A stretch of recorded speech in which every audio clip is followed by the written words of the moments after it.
Welcome to the Hiring Humans podcast. I'm Craig Fisher, your host, and I'm here with McCarthy and Carrie Cochran. We are talking about the mental health struggles that job seekers face in today's economic climate. Ghosts are everywhere. It's frightening. We're going to discuss it. It's hard not having a job right now. So, Megan, Carrie, how's it going? It's hard. It's hard. It feels a little frosty. It feels a little ghosty. It is frosty and ghosty.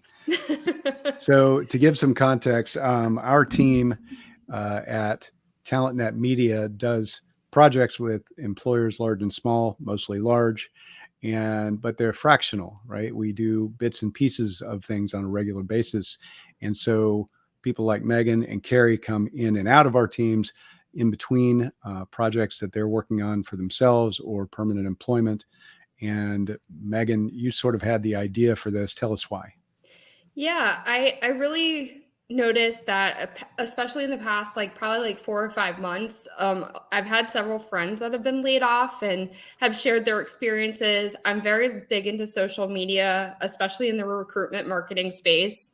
I'm noticing a lot of people are venting about their own layoff experiences or just like unexpected ending of employment.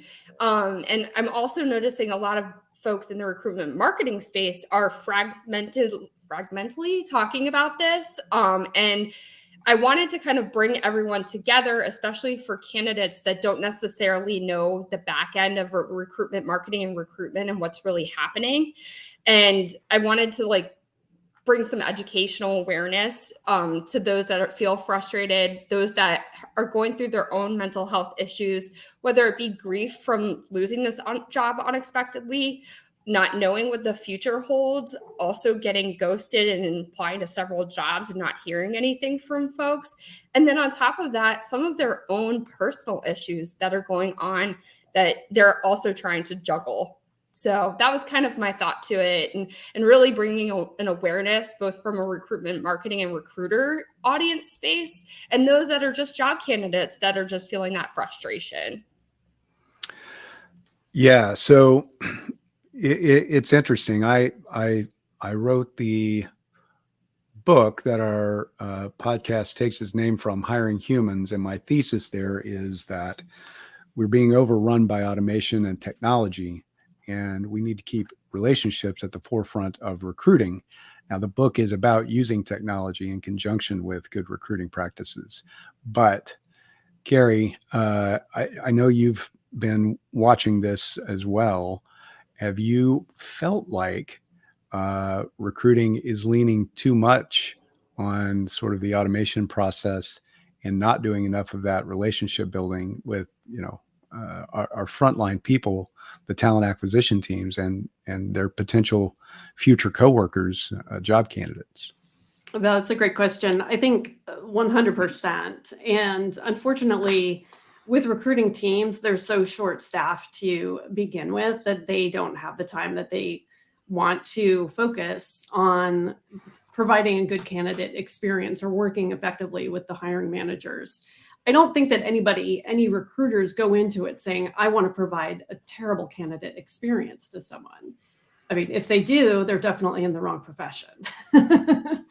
And so I think it's just with automation and the overload of the work that's on every single one of them and meeting their hiring manager needs as well as the candidate needs, it's a double-edged sword. I mean, it's really, I'm shocked at how poor the candidate experience is when there are so many simple things that companies can do to make it a little bit better. I mean, I've applied for 17 jobs recently, and out of those 17, only one of those provided a pretty good candidate experience. And I didn't get a phone screen for any of them.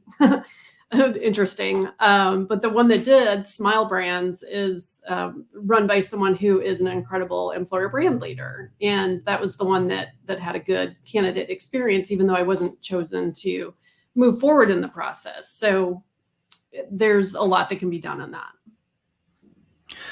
So I'm going to agree. I part of what I do in my work is apply to jobs and leak test employers' processes and systems. And there's a lot of leaks currently. A lot of leaks. And you said something interesting, Carrie. Recruiting teams are understaffed, and that's a relatively new thing. We've seen in past years, and the economy goes up and down. That's just what happens in this world, and we know that. But there are times where recruiters are carrying too many recs, right? And for those people at home who are not in recruiting or talent acquisition, that means too many job requisitions on a recruiter's plate. The optimal number is somewhere in the 15 to 20 rec range for a recruiter to be holding at any given time and trying to fill. In utopia, it's 5 to 10. So you're really doing a good job, right? That's sort of an executive search level thing.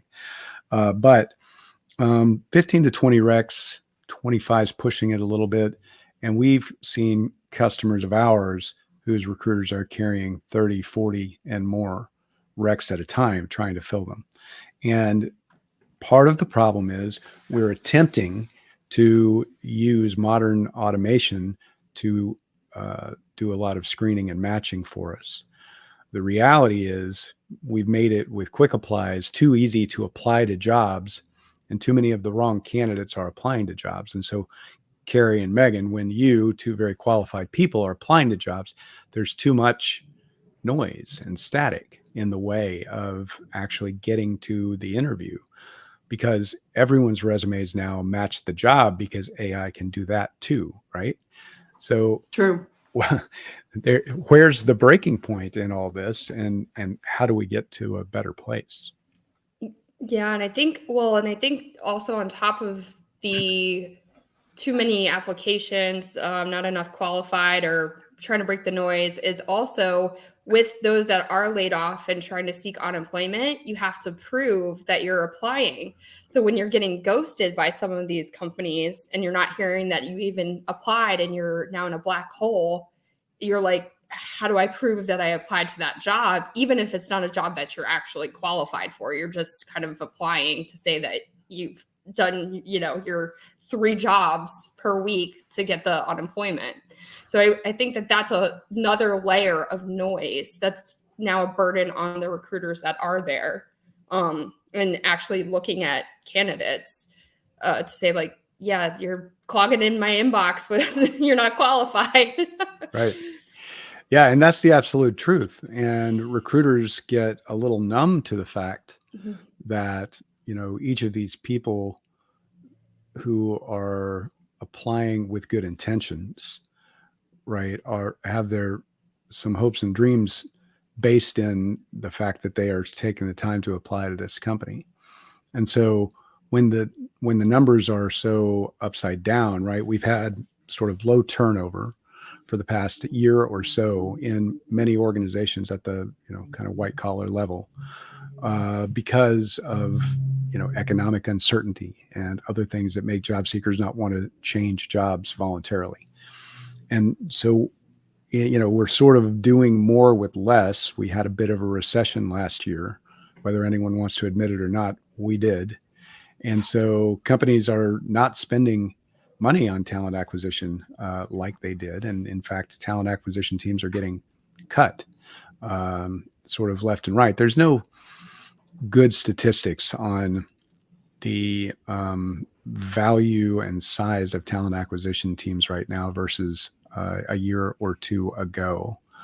And believe me, I've looked. But the anecdotal evidence, and that we know from just the people in our industry who've been laid off and can't find jobs again, there's no denying it, right? And every talent leader or HR leader will tell you, yeah, we're struggling for sure. And then we hire young people to do this job that aren't necessarily equipped, and we don't train them very well. And the struggle goes on and on. Yeah, and I think what's more prevalent is hiring younger, hiring cheaper, and asking them to do 3 jobs that the job, like for one person, 3 jobs, So Yeah. that's hurting us too. The other thing that I have come to find and realize through some other recruitment marketing friends out there has been, this job doesn't really exist. We're pipelining for the future. So I think to those that are feeling really frustrated by the process and feeling like that black hole exists, that's an entirely other thing that's happening as far as like, yeah, I'm applying to these jobs, but are they really there, or are they pipelining for the future? Yeah. And that's a bit of an age-old conundrum, right? Job boards used to be flooded with jobs that aren't real. And it's, a template for multiple jobs. And they've put processes in place to thwart that practice, but, it doesn't really work. This happens still a lot. And so there are some misconceptions, I think, about what's happening with AI and screening candidates and matching that we probably should dispel. The way recruiters receive resumes is largely the same. So the way that it happened in the past is candidates apply to jobs, resume goes to recruiter in one way or another. Either an email goes to them saying there's a new candidate in your system of record, which is an applicant tracking system or a CRM, or a resume comes directly to your inbox or to a Google spreadsheet in the case of Indeed Apply. If we're lucky, there's an integration and it's all seamless. But what then happens is recruiters go back into said system, whether it's Outlook or applicant tracking system or CRM, and search for keywords for those candidates. Do they necessarily go in order and look at every one of the people who applied? Rarely do they do that.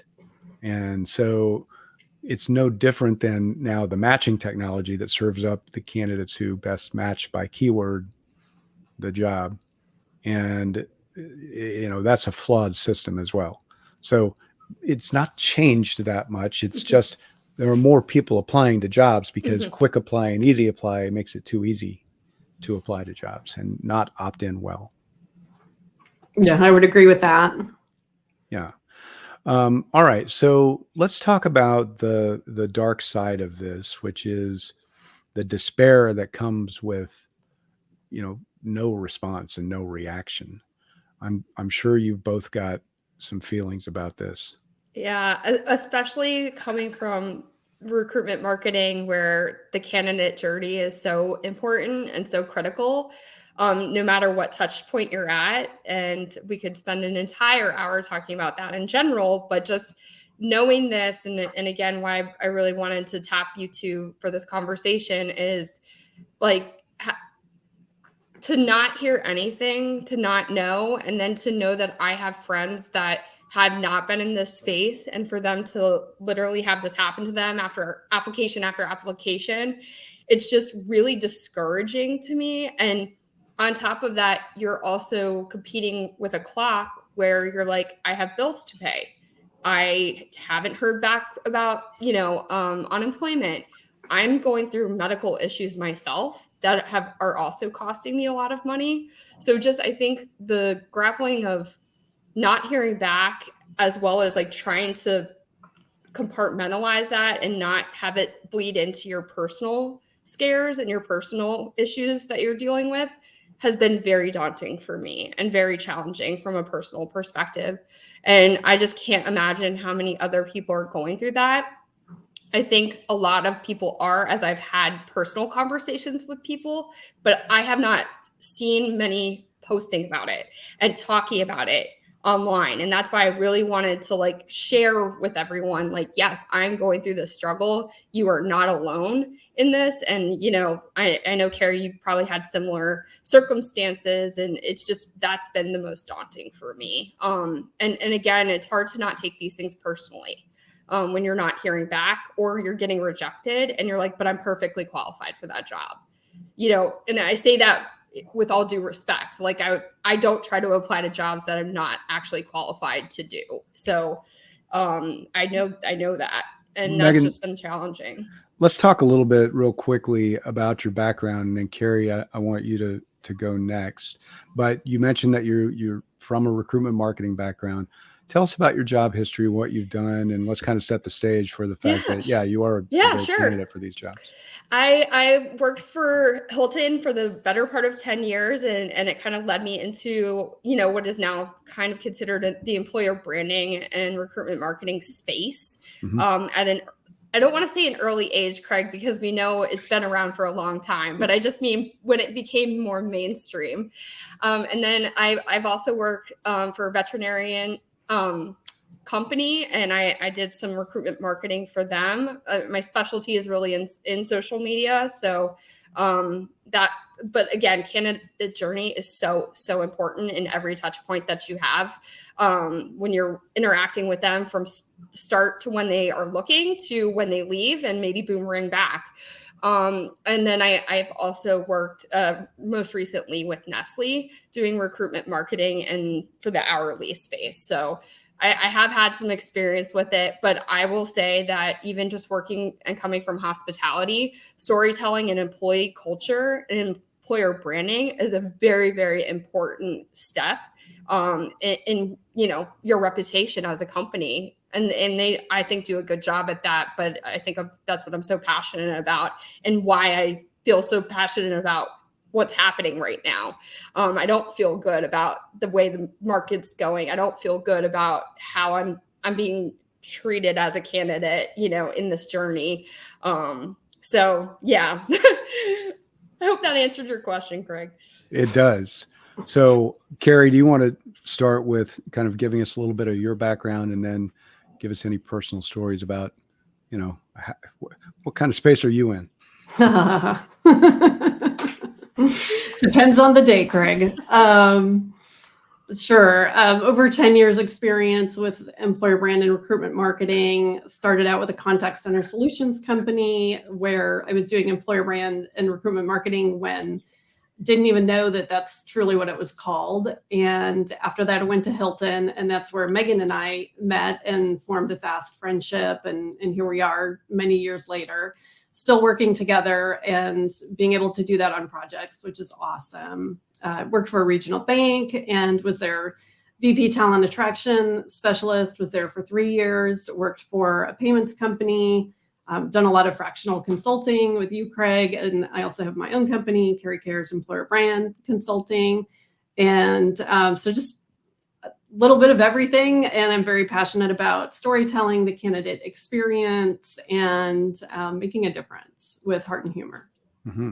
Heart and humor, indeed. All right. So you've sort of been in and out of full-time employment as well recently. What are the variations of ups and downs that you've had, and what do you attribute it to? So I've always been pretty resilient, and I can recreate myself when necessary. I believe that necessity is the mother of invention. So pivot. That's right. Pivot. So I've probably been laid off 10 times. There have been a couple of times in my career when I've gotten fired, and I'm not ashamed to share that. It happens to the best of us. Everybody does. For whatever reason. And but this last year, I was laid off twice. I was laid off in January, and then I was also laid off in December. So I had bookends. And the first layoff hit me really hard. And I wasn't exactly thrilled to be in that role to begin with, even though I was laid off. That one was really hard because I was only there for 9 months, and I knew the impact that I made with that company, and in such a short period of time, everything that I did for them.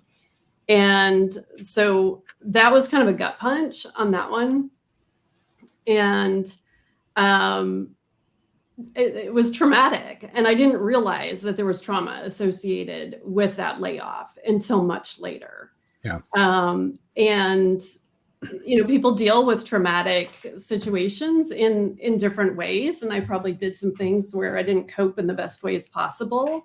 But I also agree that where there's dark, there's light on the other side. So I don't have any regrets. And when I was laid off then again in December, it was such a great experience. I love the team, fantastic leadership. And that one did not hit as hard, surprisingly. It was, okay, you know, I've made a difference. I have these friendships for life and I've networked with these people and we're going to stay in touch. And it was a really good experience. So I think the fact that the first one was not such a great experience and the people who I worked with and all that pressure when I was there, that made it much harder. And then the second one, it was just like, well, here we go again. What's next?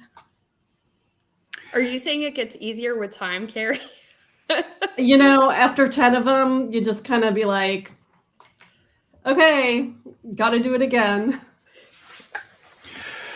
All right. So that kind of naturally leads into a point that we should probably make about what are some things that job seekers can do, right, to be in a better headspace about all this.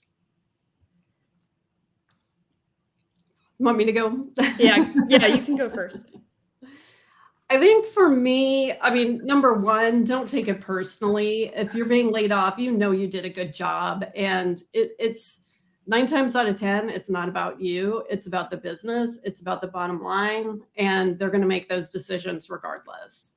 So, you know what you did for a company while you were there. And if you did a great job, then it's a perfect opportunity. I mean, hopefully you've kept track of all of that while you were there, but if not, it's a perfect opportunity to go back and catalog everything that you've done for a company and then create some stories around that and put those stories out in public and talk about your story. I mean, you don't necessarily, the ones that I like the best, it's not the job seeker who's talking about being desperate and they'll take any job available. Like you have to be very strategic and very intentional in how you talk about what you're looking for next, but also talking about your achievements and tooting your own horn. And I think that's how people get noticed for really interesting opportunities these days and, you know, build that broad network. So while you are recovering and, you know, take 2 weeks off at a minimum after you've been laid off, 2 weeks. And I'm terrible at following my own advice, but I told Megan, you got to take 2 weeks off. And she's like, I'll take a week. I'm like, fine, at least take a week. But like you have to cope with it. And it's a process. It's like going to AA, like you will go through the 12 steps when you are laid off. Like one day you may be pissed off and then another day you may be grateful. And so it's just realizing that there are certain things that you have to process and you just have to go through it and you have to let those emotions go and you have to feel it. And so, you know, realizing that is a big thing. And I think one thing that companies could do when they're laying off people is educate them on that process and what that looks like. You know, here is a resource guide for you as you're getting laid off. I mean, yeah, we're sorry, but here's some resources that you may find helpful as this happens to you. And here's what to expect. And I don't see any companies doing that. I mean, if they are, I haven't heard of any truly doing that because I think that's something that people would talk about in public. And I've seen a few people talk about the different stages of grief that you go through after a layoff. But there's not enough of that out there. And, you know, there are resources, there's online communities for other job seekers who have also been laid off. So finding some of those different types of community where you can brainstorm with other people and really have that support system.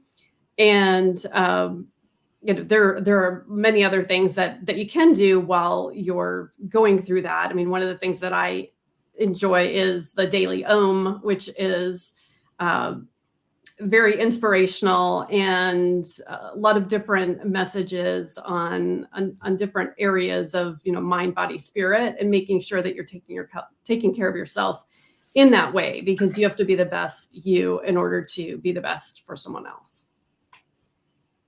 Yeah, that's good. So your spirit and your attitude and your demeanor attract or repel, right? Based on where you are and how you feel about things and yourself. And if you appear desperate, it's going to be very difficult to get a job. One of the things I talk about in my talk about painting your store is focus. And it's very important, right? Job seekers who get desperate apply for anything and everything. And if you're not focused, you're not going to get anything. So rather than saying I could do anything, I suggest make some lists, right? Start with, what do you like to do? That's list number one. Number two is, what have you done recently? Number three is, what do you like to do that you've done recently? That's a much shorter list. And then number four is, what of those things could you get paid to do and hired to do quickly? And that's where you start. That's your focus right there. And you're like, but I could do all these other things that I did 10 years ago. You could, but no one's going to hire you to do that. So, right, build your focus lists and then pick some companies that might be likely to do that with you. And if you see your career as looking across a pond or a lake and your goal's on the other side of that lake, it's going to be very difficult to swim across, but you can go around, right? And so look at what you've done recently and look at all the companies that were touched by that or touched your former organization that might want your knowledge of that organization. The accounting firm, the electric company, whoever, it doesn't really matter. You might get new skills by joining a company that just wants to tap into your recent experience. And then you can work your way around to what that goal is over there. But pick 5 companies tops and go for it and be very focused. And the next iteration of that is do some research about them, write it up in a proper case study. What do they do in this function, each of them differently, what's good and what's bad, and publish that research on places like LinkedIn. Make a video, with a synopsis about what you did and what you learned in this process, researching these companies, and then tag everyone who might hire you from those companies in your post to say, hey, here's what I'm doing. I'd love to work with you and do this for you. And that's way better than applying to 50 jobs you're not a fit for, right? You're learning something, you're doing some work, you're showing value, you're establishing yourself as a subject matter expert in that area, right? And you're showing more initiative than 90% of the people who ever apply to any job. Yeah, that's great advice. And I think the only thing I would add to that is, and this could be whether you're looking for a job or whether you have one and you're just not doing it, is those connections. Like, keep strong networking connections. They are your best advocates. I can't tell you how many times Carrie's been able to support me and has helped me in my, just whether that's not, I'm not looking for a job and it's just some extra things or interests that I have. She's helped me throughout that process. So keeping strong connections in your network and, within your industry and within your strength is, I think, a perfect example. And then the other thing I would say is, just from a mental health perspective, I was able to take a step back once I didn't have a job, because I'm really used to working a lot of hours, which is probably not good. And I was like, wow, I can go for a walk.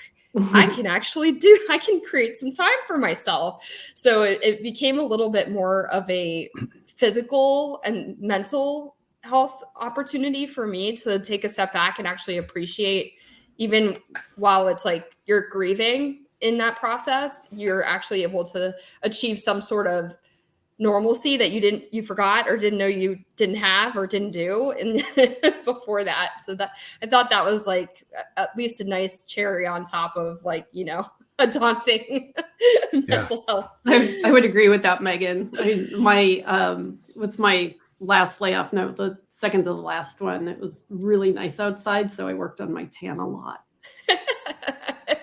Yeah, just getting outside and not sitting at a computer for hours, a day, and you're like, oh, I can sleep until 8. I that's okay. Feels nice.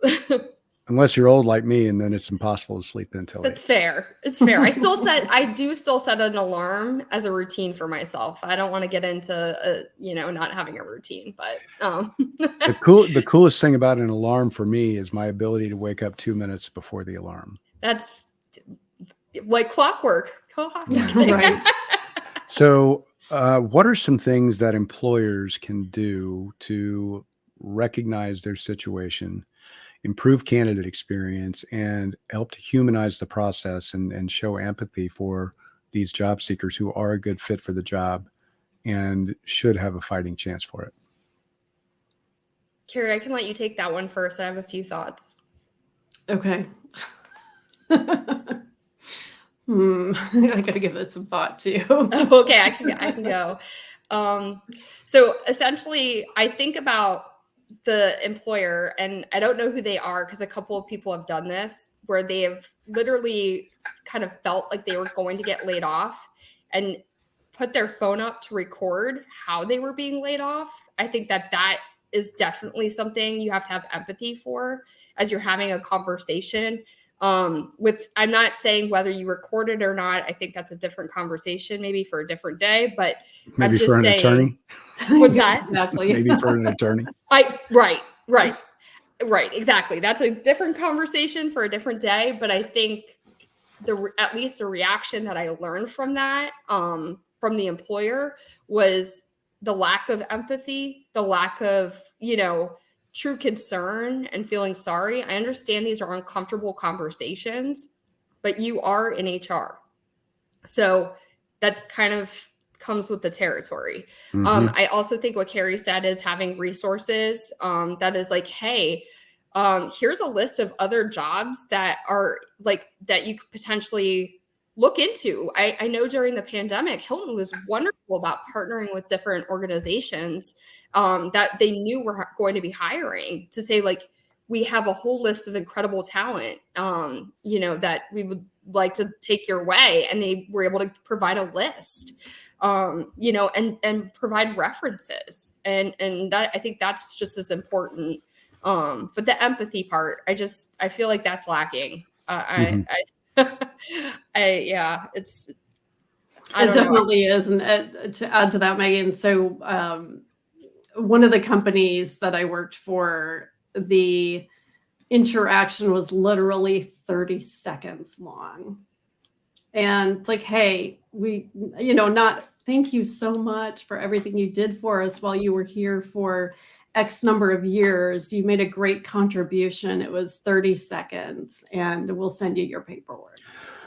So to me, that's such a missed opportunity because Huge. think missed about opportunity. the easiest way to improve your Glassdoor score, right? It's to have fewer people walk out mad, right. right? Exactly. So if you take a few extra minutes to speak to each person and maybe even have their manager speak to them and say, thank you, just thank you. I appreciate you. And you're going to get half the bad comments that you do otherwise, right? You can literally overnight almost improve your score in a situation like that by just taking the tiniest of steps and having a little bit of empathy there. Yeah, and quite frankly, boomerangs. I've seen this in my past experiences where, and like I've even tried to boomerang back, right, a few times to different companies because I did have such a great experience, right? And so, one, not only boomerang back to the company, but be like, hey, I know I got laid off, but like, years later, I can still recommend that organization. Or guess what? If you have a product as your company, I still want to buy your product. So Right. I'm a customer. So if you think about it like that, like Well, you're losing and money. yeah, but you have to know there's a problem, right? And so Right. We do a lot of audits for organizations and explore where things are broken. And so if you're an employer listening to this right now and you want to audit your process and understand from both candidates, former employees, existing employees, where your holes are, where your gaps are in your candidate experience and employee experience, we'd love to help you with that. In fact, Megan and Carrie will be on point for this. All right. So a few things. I did a project. I did some work with CVS, and at the beginning of COVID, I did a podcast with Carrie Noon, who was at the time still with CVS, and we discussed the fact that I think they were partnering. Was it Hilton or Marriott? Maybe it was Hilton. As hospitality was getting eviscerated by COVID, and people were not going out and staying at hotels and things like that, healthcare was firing up, right? And so CVS did a partnership with one of the big hotel groups and took on a lot of their laid off workers to work in warehouses and logistics for CVS and retail centers. And that was one of the best examples I've ever seen of, an employer with resources doing the right thing. Leading with empathy. That's right. Yeah. Like to be laid off in general, you understand that that's going to be a mental. I mean, so some people work at companies for 25 years. That's a lot of grieving to go through, and to have that empathy. Yeah, definitely. I'm biased, but I definitely know that Hilton was awesome about how they went about giving resources to people that in that process. So it very well could have been a partnership. All right. So in conclusion, there is a problem. Some of the stereotypes about what the problem is and why may or may not be accurate, but there are too many people applying to jobs that they're not a fit for, and recruiting teams are, diminished and overwhelmed. So that creates a void. Understand there is a void, and you might have to do other things to distinguish yourself in order to get an opportunity at that job. If you are laid off, you do need to take some time to step away and get some perspective, because diving headfirst into a job search, desperate and aching and in pain, is going to not yield great results. Take care of yourself, right? Exercise, get some sun, self-help, all the things. Realize that you have a loss, and realize that every time you don't get an interview for a job that you really thought you had a shot at can also feel like a loss. And take it in stride. It's not personal. Keep trying. Do some things to focus and set yourself apart from the rest of the crowd. And maybe that helps. At least it's productive, and you're not just throwing job applications into a black hole. Any other thoughts, ladies? I think you summed it up really nicely. And I think what I would add to that, Craig, is that sometimes when you don't get a job, it turns out to be a blessing in disguise. So just look at it as that there was a reason why I didn't get this, even if I don't know what that reason is. And even if I'll never know what that reason is, it just means that there was something better out there, and it wasn't meant to be. Couldn't have said it better myself. So this podcast will explore these and other subjects around wellness, unemployment, job seeking, candidate experience. We will have some special guests with their stories, and we will continue to push forward in a struggle for excellence in this world of employment and hiring. Thank you for being here. Thank you to my partners in this, and we'll see you next time. Thank you.